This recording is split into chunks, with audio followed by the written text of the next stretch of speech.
할렐루야. 오늘 우리는 기다림과 설렘의 절기인 대림절 둘째 주일을 맞이하고 있습니다. 여러분, 지난번에도 말씀드린 것처럼 대림절은 2000년 전 이 땅에 오신 구원자 예수 그리스도를 기억하고 동시에 다시 오실 주님을 소망 가운데 준비하는 복된 기간입니다. 여러분, 오늘 성경은 아기 예수님의 탄생을 인류에게 전해진 가장 큰 기쁨의 좋은 소식이라고 증언하고 있어요. 여러분, 오늘 본문 10절 11절을 다시 보세요. 천사가 이르되 무서워하지 말라. 보라, 내가 온 백성에게 미칠 큰 기쁨의 좋은 소식을 너희에게 전하노라. 오늘 다윗의 동네에 너희를 위하여 구주가 나셨으니 곧 그리스도 주시니라. 아멘. 여러분, 지금 하늘의 천사가 목자들에게 큰 기쁨의 좋은 소식을 알려주고 있습니다. 그런데 그 소식이 뭐라고 합니까? 너희를 위하여 구주가 나셨다는 거예요. 곧 그리스도 주가 나셨다라는 거예요. 그럼 여러분은 지금 어떤 소식을 기다리고 계십니까? 어떤 이는 사업의 어려움이 해결됐다는 소식을 듣고 싶은 분도 계시겠고, 병중에 계신 분들은 병이 이제 완전히 깨끗하게 나았다라는 그런 소식을 가장 듣고 싶겠죠. 또 시험을 치른 수험생과 또 취업을 준비하는 청년들에게는 합격의 소식이 가장 큰 기쁨의 소식일 것입니다.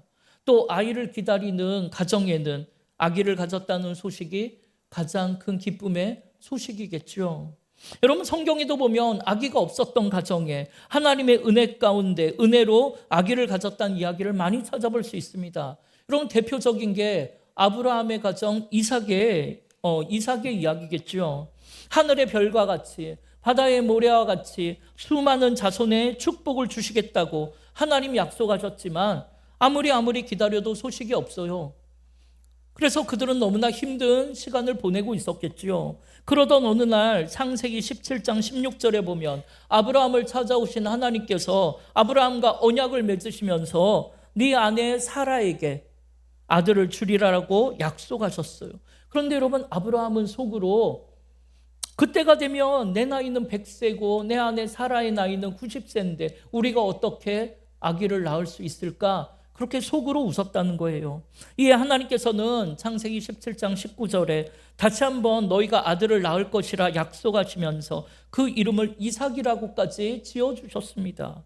그리고 그 다음 18장에서도 여전히 하나님의 약속을 믿지 못하는 아브라함과 그 아내 사라에게 여호와께는 능치 못할 일이 있겠냐, 그렇게 말씀하시면서 다시 한번 내년 이맘때 아들을 낳을 것이라 약속하셨어요. 그리고 그들은 정말 하나님의 약속의 말씀 그대로 내년에 그 다음에 아들 이삭을 낳게 된 거죠. 여러분, 성경엔 이런 이야기가 많습니다. 여러분, 사사기 13장 3절에도 보면 삼손이 태어날 때 여호와의 사자가 삼손의 어머니에게 나타나서 네가 본래 임신하지 못함으로 출산하지 못하였으나 이제 임신하여 아들을 낳을 것이라는 정말 기쁨의 소식을 전해주셨죠. 또 우리가 잘 아는 한나도 그렇게 사무엘을 낳았고, 누가복음 1장에 보면 세례 요한도 여러분 그렇게 태어났습니다. 사랑하는 여러분, 우리 중에도 지금 임신을 준비하면서 기도하는 가정이 많이 있는 줄 알아요. 여러분, 생명의 근원 우리 하나님께 있는 줄 믿습니다. 여러분, 포기하지 마십시오. 하나님께서 반드시 여러분에게 큰 기쁨의 좋은 소식을 전해주실 줄 믿습니다. 창세기 18장 14절에 아브라함에게 하신 말씀처럼 우리 하나님은 능치 못할 일이 없는 전능하신 하나님이신 줄 믿습니다.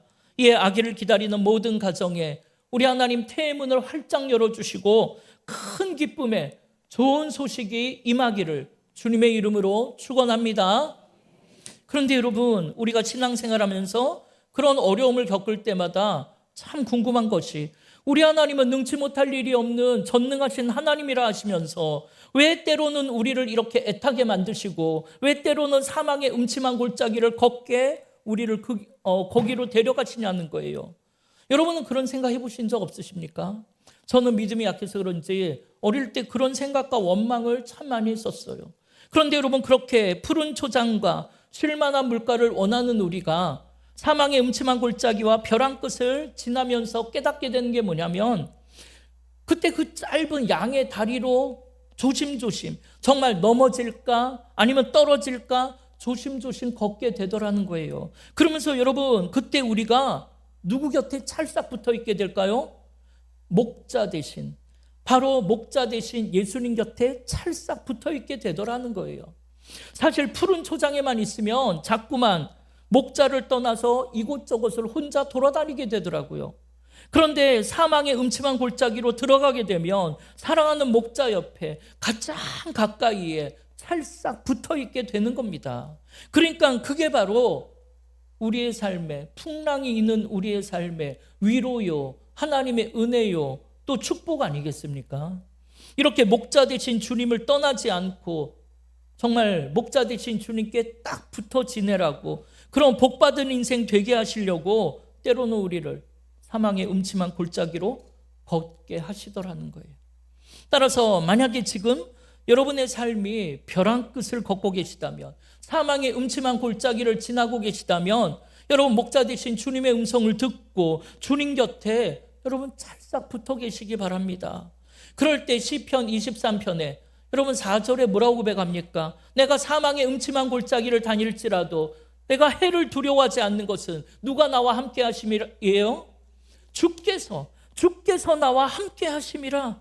주의 지팡이와 막대기가 나를 안위하신다라고 고백했잖아요. 여러분, 이 축복이 풍랑 가운데 살아가는 우리가 누리는 하나님의 은혜요 축복인 줄 믿습니다. 그런데 여러분, 잉태할 수 없었던 가정에 하나님께서 아기를 주실 때를 보니까 그 아기의 이름을 지어주실 때가 참 많이 있어요.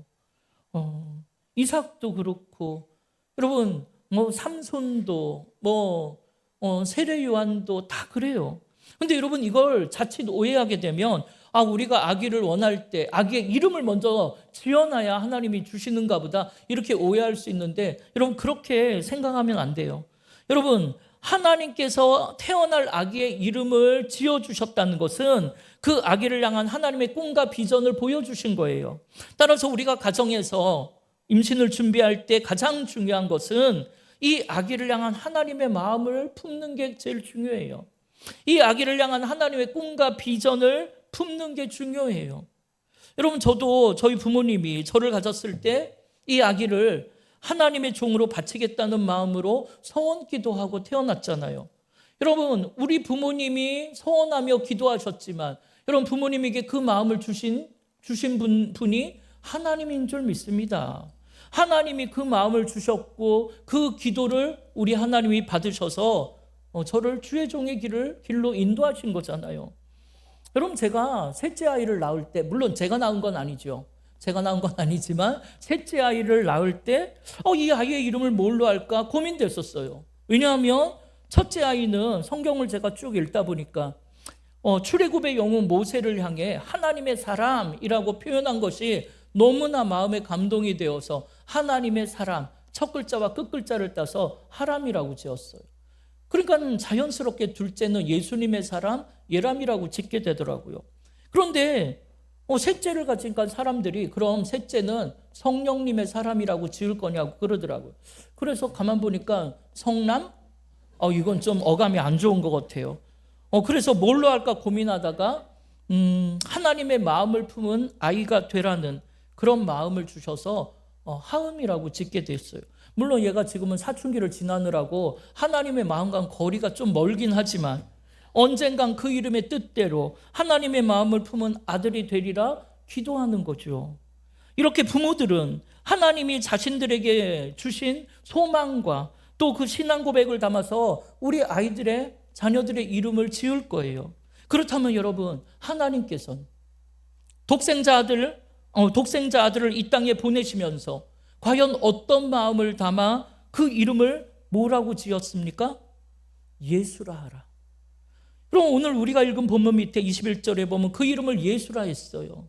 그리고 오늘 본문 11절에는 너희를 위하여 구주가 나셨으니 곧 그리스도 주시라는 말이 설명으로 붙습니다. 여러분, 예수라는 이름의 뜻이 무엇입니까? 구원자. 여호와께서 우리를 구원하신다는 의미를 담고 있어요. 그러니까 우리를 우리를 구원할 구원자 예수님께서 우리의 삶의 그리스도가 되신다는 거잖아요. 그럼 여러분, 그리스도라는 말은 무슨 뜻입니까? 그리스도라는 말은 하나님의 뜻을 이루고자 기름 부음을 받은 자라는 뜻이라 그랬잖아요. 그럼 여러분, 이게 구약에서는 메시아를 뜻하는 거고 신약에서는 그리스도예요. 그럼 여러분, 성경에 누구에게 기름을 부어 세웠다고 했습니까? 첫째는 왕을 세울 때, 하나님이 택하신 왕을 세울 때 기름 부어 세웠어요. 둘째는 제사장을 세울 때, 하나님이 택하신 제사장 세울 때 기름 부어 세웠고, 셋째는 선지자를 세울 때 그 머리에 기름을 부어 세웠어요.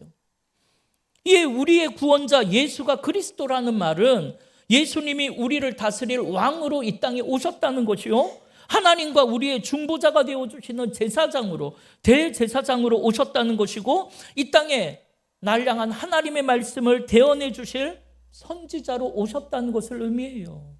그러면서 마태복음 1장 20절 21절에 그리스도 예수를 뭐라고 합니까? 함께 읽겠습니다.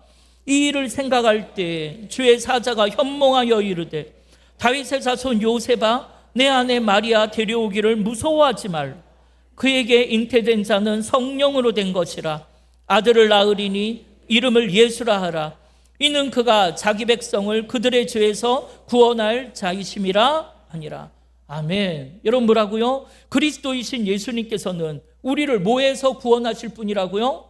죄에서, 벗어날 수 없는 죄와 사망에서 우리를 구원할 자라고 하나님은 말씀하시는 거예요. 그 마음을 담아 아기 예수님을 이 땅에 보내신 거예요. 따라서 오늘 우리가 그 아기 예수님을 만나고자 대림절 둘째 주간을 지내면서 해야 하는 일은 예수님이 내 삶을 다스리는 왕이요, 예수님이 십자가의 은혜와 사랑으로 나로 하여금 하나님께로 나아갈 수 있게 해주시는 대제사장이요, 예수님이 날량한 하나님의 말씀을 대언해 주시는 선지자로 고백해야 하는 거예요. 그런데 이걸 내가 입술로는 고백했지만 한 번도 예수님을 내 삶의 왕으로 모셔드린 적이 없다면, 그래서 왕 대신 주님이 다스림을 받은 적이 없고 여전히 내가 내 인생의 왕 노릇하며 내가 판단하고 내가 결정하며 살았다면, 또 내가 십자가의 은혜와 사랑을 체험하고 십자가의 보혈로 하나님 앞에 겸손하게 나아가 무릎 꿇은 적이 없다면, 또 내가 선지자의 말씀, 예수님의 말씀대로 살아보려고 정말 애를 쓰며 몸부림을 쳐본 적이 없다면, 여러분, 그런 사람은 10년, 20년을 교회 다녔어도 이 아기 예수님의 탄생, 이 성탄의 이 축복이 그에게는 큰 기쁨의 소식이 될 수가 없어요. 이 소식이 그의 삶의 힘과 위로와 소망이 될 수가 없어요. 그런 분은 날 위해 이 땅에 오신 아기 예수님을 만나는 감격과 기쁨을 누릴 수가 없다는 거죠. 그렇다면 여러분, 좀 이상한 것은 예수님이 이 땅에 오신 그 소식이 그렇게 큰 기쁨의 좋은 소식이라면 정말 왕궁을 통해 온 나라의 백성들에게 알렸어야지. 왜 하필이면 들판에서 양을 치던 무명의 목자들에게 제일 먼저 알려주셨냐는 거예요. 여러분, 당시에 목자나 목동은 사회적으로 멸시받고 천대받는 계층이었어요. 이에 하나님께서는 그런 고단한 인생을 살았던 그들에게 제일 먼저 큰 기쁨의 좋은 소식을 전해주심으로 하나님의 구원의 역사와 그 사랑은 모든 계층에게 차별이 없다는 것을 보여주시는 것이고, 특히 낮고 천한 자들, 특별히 죄인들에게 그 은혜와 사랑이 먼저 임한다라는 것을 보여주시는 거예요. 왜요? 우리 주님은 의인을 부르러 오신 분이 아니고 죄인을 부르러 오신 분이기 때문입니다. 이를 확인시켜 주듯이 오늘 본문 12절에 하늘의 천사가 뭐라고 합니까? 너희가 가서 강보에 쌓여 구유에 누워 있는 아기를 보리니 이것이 너희에게 표적이 될 것이라 하심으로, 이 땅에 오신 예수 그리스도는 섬김을 받으러 오신 분이 아니고 도리어 섬기러 오셨고, 의인을 부르러 오신 것이 아니라 죄인을 불러 회개케 함으로 우리를 죄와 사망에서 구원하러 오셨다는 것을 보여주시는 거예요. 그래서 고단한 인생을 살고 있는 낮고 천한 목자들에게 이 소식을 먼저 알려주신 거예요. 여러분, 다윗의 동네인 베들레헴에 예수님이 태어나신 것도 같은 이유입니다. 다윗 역시 본래 양을 치던 목자였잖아요. 이에 우리를 구원하러 오신 예수님도 이 땅에 참목자로 오셨다는 거죠. 여러분, 요한복음 10장 11절의 말씀처럼 선한 목자로 오신 우리 예수님은 양을 위하여, 우리를 위하여 목숨을 내어주시러 오셨다는 거예요.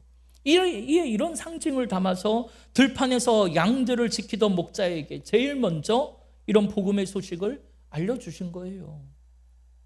여러분, 지금도 베들레헴에 실제로 가보면 천사들로부터 아기 예수님의 탄생 소식을 들었던 그 장소에 세워진 목자들의 들판교회라는 정말 예쁜 교회가 있어요. 이탈리아의 유명한 건축가였던 안토니오 바블루치가 설계했던 정말 작지만 너무나 예쁘고 아름다운 교회예요. 그 교회에 들어가는 그 건물 입구에 보면 그 입구 문 위에 정말 천사가 그 소식을 전해주듯 천사의 조각상이 조각되어 있고, 그 안에 들어가면 작은 이 예배당이에요. 그 천정이 돔 형태로 이렇게 되어 있는데 수많은 구멍이 벌집처럼 막 뚫려 있습니다. 그런데 정말 마치 하늘의 천사가 지금이라도 들어올 것처럼 밝은 빛이 수없이 많이 들어오고 있고, 밤에는 동방박사를 인도했던 그 별이 보이는 것처럼 너무나 아름다워요. 또 교회 뒤편에 가면 그때의 목자들이 양떼를 이렇게 지키던 그 지하 동굴을 그대로 살려서 예배실로 만들어서 있어요. 그래, 그 안에 들어가 있으면 그때의 천사가 지금도 큰 기쁨의 좋은 소식을 들려줄 것만 같은 감동이 밀려오는 걸 느끼게 됩니다. 사랑하는 여러분, 비록 우리가 거기에 가보지는 못했어도 지금 이곳도 주의 성령이 오늘 우리에게 큰 기쁨의 좋은 소식을 전해주실 줄 믿습니다. 여러분, 오늘 우리가 찬양하고 기도할 때 그런 큰 기쁨의 좋은 소식을 듣는 축복이 있기를 주님의 이름으로 축원합니다. 그럼 여러분, 이런 큰 기쁨의 좋은 소식을 들은 목자들이 그럼 그 다음에 어떻게 했을까요? 그거 그냥 듣고 말았을까요? 그러지 않아요. 오늘 본문 다음에 누가복음 2장 15절에서 17절에 뭐라고 합니까? 함께 읽겠습니다. 천사들이 떠나 하늘로 올라가니 목자가 서로 말하되 이제 베들레헴으로 가서 주께서 우리에게 알리신 바 이 이루어진 일을 보자 하고 빨리 가서 마리아와 요셉과 구유의 누인 아기를 찾아서 보고 천사가 자기들에게 이 아기에 대하여 말한 것을 전하니. 아멘. 여러분, 그들은 큰 기쁨의 좋은 소식을 자기들만 듣고 그친 것이 아니라 이를 마음으로 믿고 그 믿음으로 베들레헴에 달려가서 직접 눈으로 아기 예수님을 만나게 된 거예요. 여러분, 이렇게 믿음은 행동할 때 힘이 생겨요. 여러분, 로마서 10장 17절에 믿음이라는 게 어떻게 생긴다고 했습니까? 믿음은 들음에서 나고, 들음은 뭘 들어요? 그리스도의 말씀으로 말미암는다고 했어요. 사랑하는 여러분, 성탄을 기다리는 이 대림절에 여러분도 그리스도의 말씀을 듣는 축복이 있기를 바랍니다. 그래서 그 말씀이 여러분의 삶을 정말 운동력 있게 힘이 되게 하시고 흔들리지 않는 믿음의 반석이 되게 하기를 주님의 이름으로 축원합니다. 이에 목자들은 그 믿음으로 한달음에 2km 떨어진 베들레헴 그 시내로 들어와서 구유의 누인 아기 예수님을 만나게 돼요. 여러분, 지금도 베들레헴의 시내에 가보면 아기 예수님이 탄생한 것을 기념하는 그 유명한 예수 탄생 기념교회가 있잖아요. 여러분, 옛날에는 그 교회 마당에서 교회로 들어가는 문이 굉장히 크고 화려하고 웅장했대요. 그런데 오스만 제국 시대에 정말 그 문을 다 막아버리고 정말 사람 한 명이 겨우 고개를 숙이고 몸을 움츠려야 겨우 들어갈 수 있을 정도의 작은 문으로 바꿨다 그래요. 일명 그걸 겸손의 문이라고 불러요. 그리고 그 겸손의 문을 통과해서 그 건물 안으로 들어가 본당 예배당 안에 들어갈 때에도 한 사람이 머리를 숙여야 들어갈 수 있을 정도로 아르메니아 교회 측에서 문을 작게 만들었다 그래요.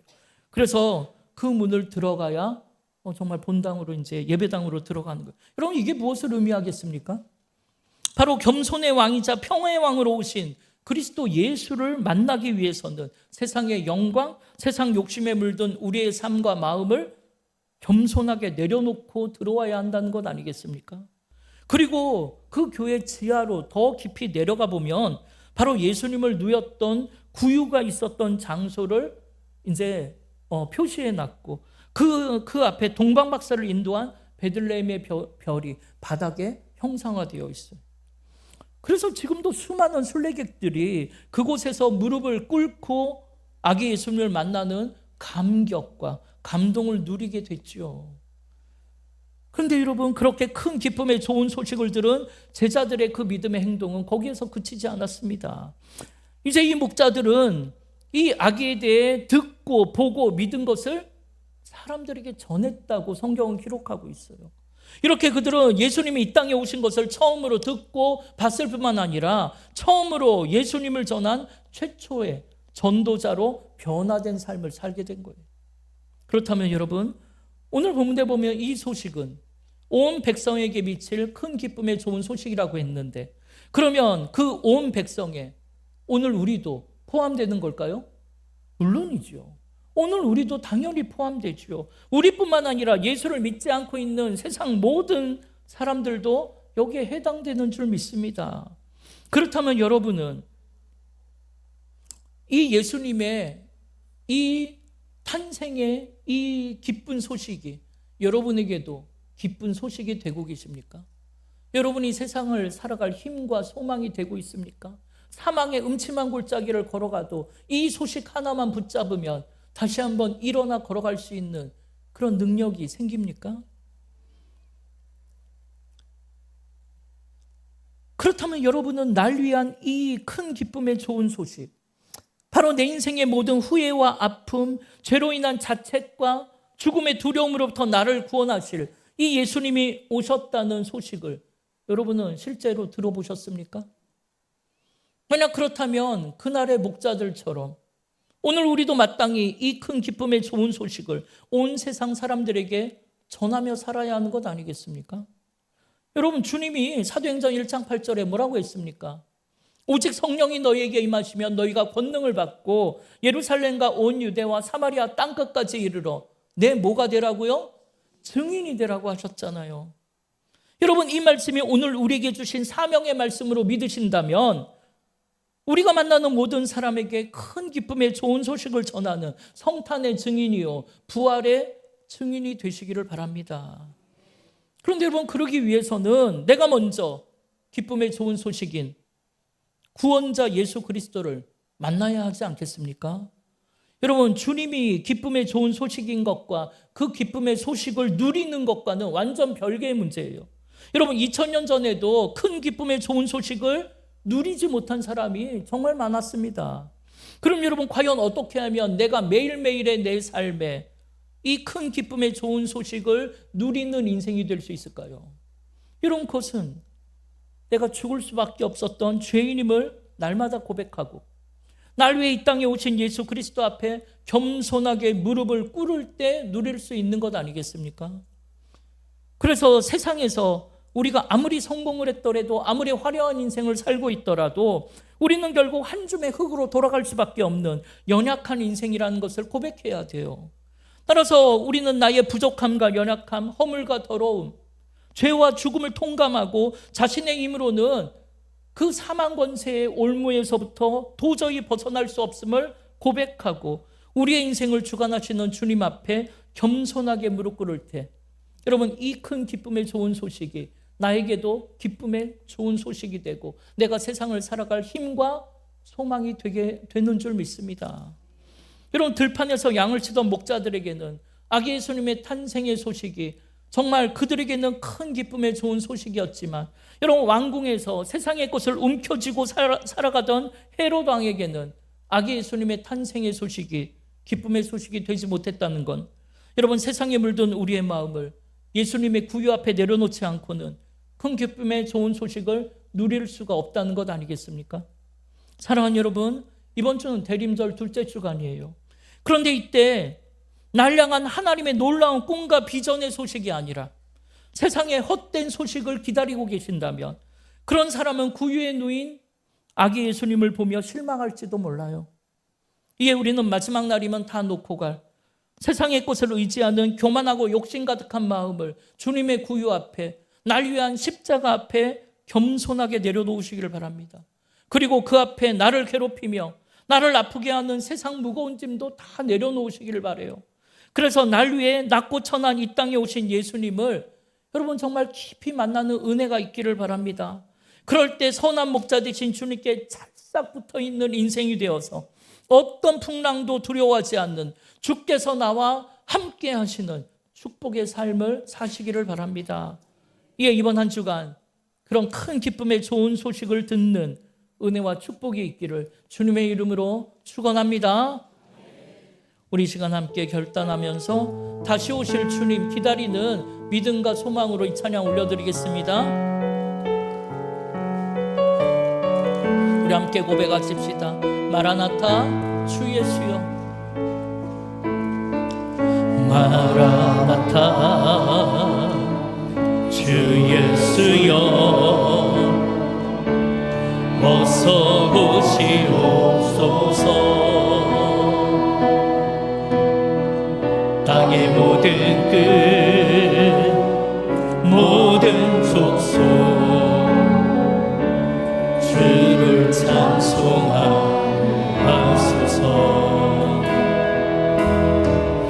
마라나타 주 예수여, 어서 오시옵소서. 모든 열방이 주께 돌아와 춤추며 경배하게 하소서. 우리 주님 다시 오실 길을 만들자. 십자가를 들고 땅 끝까지 우린 가리라. 우리 주님 하늘 영광 온 땅 덮을 때 우리 땅 끝에서 주를 맞으리. 마라나타 마라나타. 아멘. 주 예수여 오시옵소서. 마라나타 마라나타. 아멘. 주 예수여. 우리 다시 한번 고백합니다. 우리 주님 다시 오실, 우리 주님 다시 오실 길을 만들자. 십자가를 들고 땅 끝까지 우린 가리라. 우리 주님 하늘 영광 온 땅 덮을 때 우리 땅 끝에서 주를 맞으리. 마라나타 마라나타. 아멘. 주 예수여 오시옵소서. 마라나타 마라나타. 아멘. 주 예수여 오시옵소서. 여러분 아멘이십니까? 여러분 날 위해 이 땅에 아기 예수님이 오셨다는 그 소식이 여러분에게 정말 큰 기쁨의 좋은 소식이십니까? 그렇다면 마지막 날 주님 오셨다는 그 소식도 여러분에겐 큰 기쁨의 좋은 소식이 되겠습니까? 여러분 그날이 오늘이라면, 오늘 주님이 오셨다는 소식이 이 자리에 들린다면 여러분은 정말 기뻐하며 감사하며 찬양하겠습니까? 아니면 세상에 아직 남은 미련을 두고 있는 그 일 때문에 여러분 마음이 어렵겠습니까? 내가 그 일을 남겨두고 왔는데, 그걸 내가 해결해야 되는데, 내가 그거 붙잡고 있는데, 그걸 놔뒀는데, 여러분 그런 마음이 드시겠습니까? 아니면 이제 주님 오셨구나, 주님과 함께 본향으로 가야겠다라는 큰 기쁨의 좋은 소식이 되시겠습니까? 그럼 부디 주님 다시 오셨다는 그 소식이 여러분 인생의 가장 큰 눈물 나는 큰 기쁨의 좋은 소식이 되기를 바랍니다. 그리고 그 소식을 여러분의 땅끝에서 듣기를 바랍니다. 여러분의 땅끝이 어디입니까? 우리가 있는 가정이 우리의 땅끝이에요. 우리가 섬기는 교회가, 내가 서 있는 그 일터가, 내가 만나는 모든 사람에게 우리는 땅끝입니다. 그렇다면 성탄의 증인으로, 부활의 증인으로 사셔야지요. 그래야 주님 다시 오셨다는 그 소식이 여러분 마음에 큰 기쁨의 좋은 소식이 될 줄 믿습니다.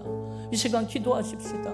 하나님, 주님 다시 오신 그 소식이 나에게 가장 큰 기쁨의 좋은 소식이 되게 해달라고, 그날이 속히 오게 해달라고, 그날에 내가 땅끝에서 사명 감당하며 사명 다하며 주님 맞이할 수 있는 그런 믿음의 인생, 주님의 증인의 삶을 살게 해달라고 이 시간 우리 주의 이름을 한번 부르며 합심으로 기도하겠습니다.